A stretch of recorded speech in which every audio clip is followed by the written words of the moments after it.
been a privilege to have all of you here this afternoon as we celebrate the 75th anniversary of this building. My name is Pressnell, and it's my privilege to serve as a pastor here at Zion. I've been here 3 years now, and it's been such an incredible experience for me and for my family.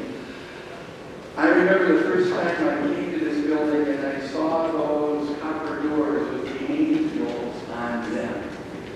And that filled me with awe, an incredible sense of awe. And as I'm reminded that as we enter these doors, more is happening in this space than meets the eye. Something sacred happens here, more than meets the eye. In our communion liturgy, we have a way of singing or speaking these words. With angels and archangels and all the company of heaven, we laud and magnify your holy name, evermore praising you and saying, holy, holy, holy. So those doors remind us that yes, we're entering a space where there are angels and archangels, and we're joining the company of all those who've gone to heaven before us in our worship and praise.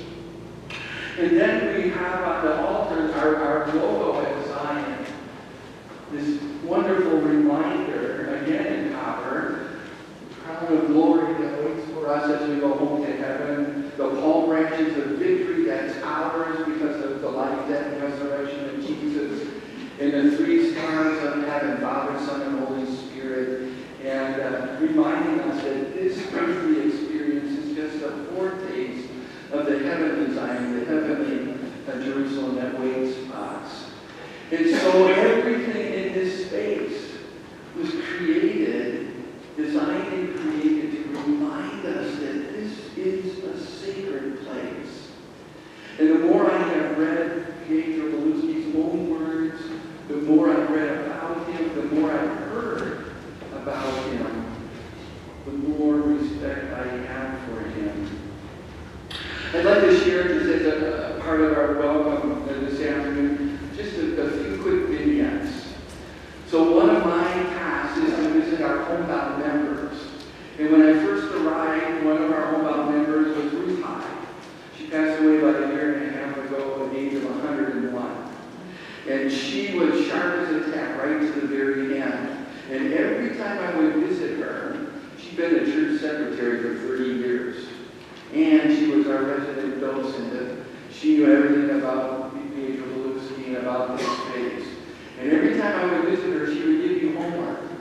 Do you know about this? Well, it's in the second file cabinet, in the 3rd drawer in this file. Go find it. Right?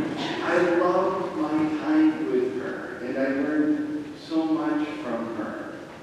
So there's Ruth Hyde. We have a member who was here on dedication day in 1950. She was 8 years old, Carol Wagner. And her family have been members here for a long time. And I want to share, we have visiting with us today Adair and Beverly. Adair was married here 73 years ago. The building was still new, and Beverly was a bridesmaid. And Adair's son shared this little tidbit with me that the church was still new and the wedding was supposed to be small, but Adair's dad publicized it. And everybody in Beaverton wanted to come see this new church with this new design, so the church was packed. 3 times the number that had been invited. Right? And I think it's hard for us to picture. We've been here for 75 years. We've actually been on this corner since 1890. It's hard for us to picture this building as being brand new. But use your imaginations and put yourself in the place of those who were here in 1950. Dedication week, 7,000 people came to see this building. Huh? There was nothing like this in Portland. Nothing at all. It was a brand new space, a brand new thing. And everyone wanted to come see it. It was featured in a 12-foot poster at the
building has meant to the congregation over the last 75 years.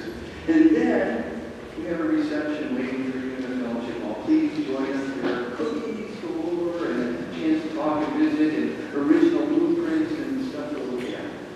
So again,